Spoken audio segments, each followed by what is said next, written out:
Frankenstein is a cold, tragic look at what happens when creation is driven by pain instead of purpose. The film moves between two perspectives: Victor Frankenstein, a man desperate to control life, and the creature who only wants to understand his own. What makes this version of Mary Shelley's Frankenstein stand out isn't just the gothic horror, but how it strips the story down to its emotional core: grief, loneliness, and the search for meaning. In 1857, a Danish ship called Horisont is trapped in the Arctic ice. The crew rescues a nearly frozen man, Baron Victor Frankenstein. Not long after, a massive creature boards the ship, demanding Victor's surrender. The captain, Anderson, is terrified, but Victor stops him, saying that it's him he wants because he made him. Victor begins to tell the story of how he created the creature. The Arctic represents the emotional coldness that has consumed Victor. The ship being stuck shows how both men, creator and creation, are frozen in their own guilt and obsession. The prelude sets the moral tone. When humans try to mess with nature, nature tends to mess back.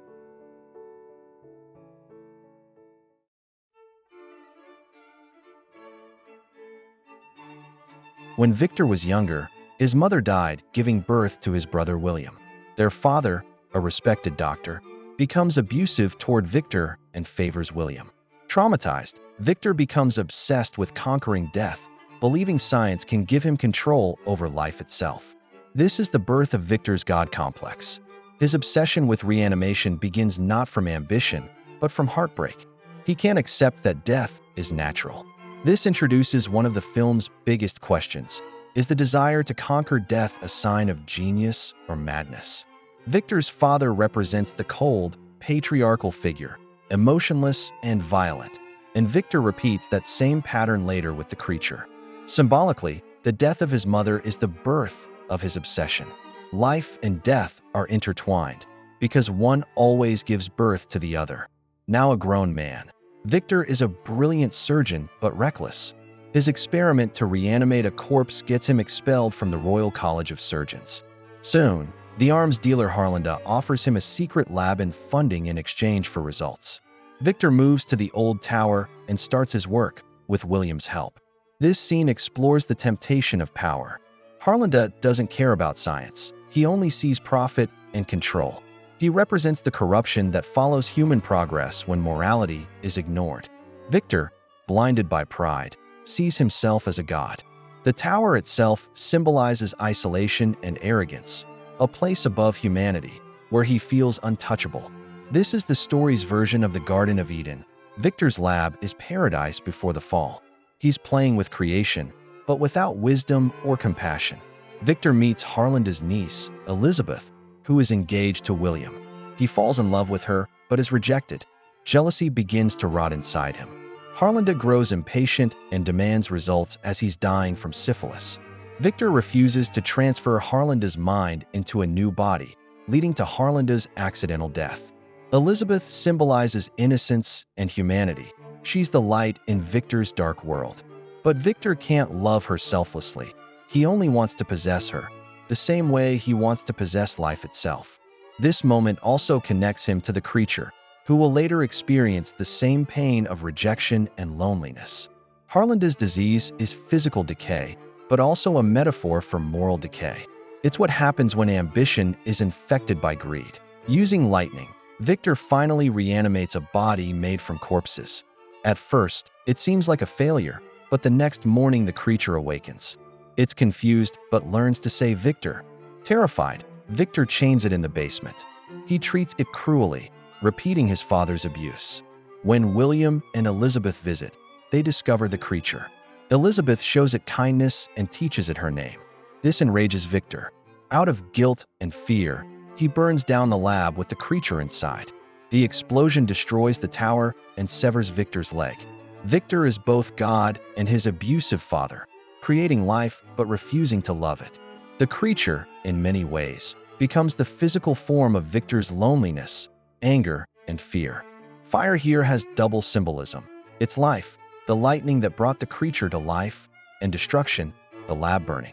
Fire is both God's gift and curse, the same tool humans use to rise, but also to destroy. Back in the Arctic, as Victor finishes his story, the creature boards the ship. Captain Anderson accepts death, but the creature stops and wants to tell his side of this story. This shift of perspective is crucial. Until now, the creature has been seen as a monster, but now he becomes the storyteller. It challenges us to question who is the real monster. This is about empathy and the right to be heard. The creature's voice is the voice of the oppressed, those rejected for being different, because even monsters want to be understood.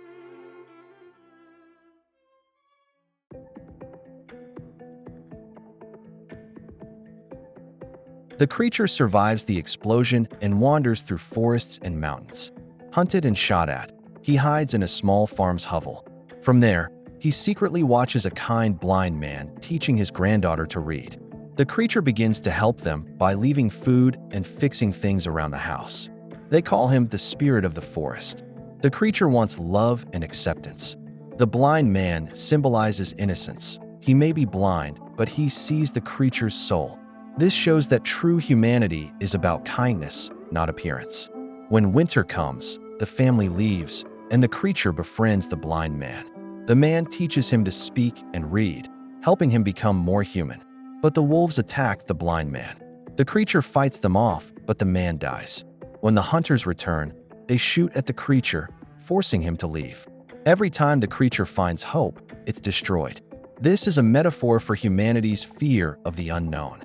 Even when something good hides behind something strange, people would rather destroy it than understand it. Returning to the ruins of Victor's lab, the creature finds Victor's notes. He learns the truth. He was never loved, but only built. He also finds Victor's home address. He realizes that while Victor created him, he gave him no purpose and no place in the world. This moment mirrors Adam eating the forbidden fruit. The creature gains awareness, but loses peace. He realizes that existence itself is a curse when you have no purpose. He is the perfect symbol for humanity's existential struggle. To live without meaning is worse than death. The creature finds Victor on William and Elizabeth's wedding night. He begs Victor to create a companion so he won't be alone forever. Victor refuses, calling him an abomination. The creature snaps. He attacks, and in the chaos, Elizabeth is accidentally shot and William fatally wounded. The creature takes Elizabeth's body to a cave and holds her as she dies, finally realizing that everything he touches ends in death. The creature's desire isn't evil, it's human. He just wants someone to understand him. But Victor's refusal shows his moral blindness. He can create life, but not empathy. The wedding, which should symbolize love and new beginnings, becomes a symbol of death. The cave scene is a reversal of the birth scene. Where Victor once gave life, the creature now holds death. The creature vows to be the master of his creator. He disfigures Victor and forces him to chase him across the Arctic. The two become reflections of one another, one seeking to end his creation, the other to end his pain. Both are driven by guilt and loneliness. Their endless chase across the ice is symbolic of man's struggle with his own sins. The Arctic isn't just a setting. It's an endless nothingness where they both wander, trying to destroy what they hate in themselves.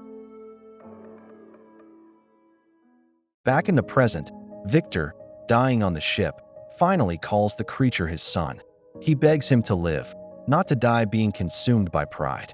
Victor dies, and the creature, crying, pushes the ship free from the ice.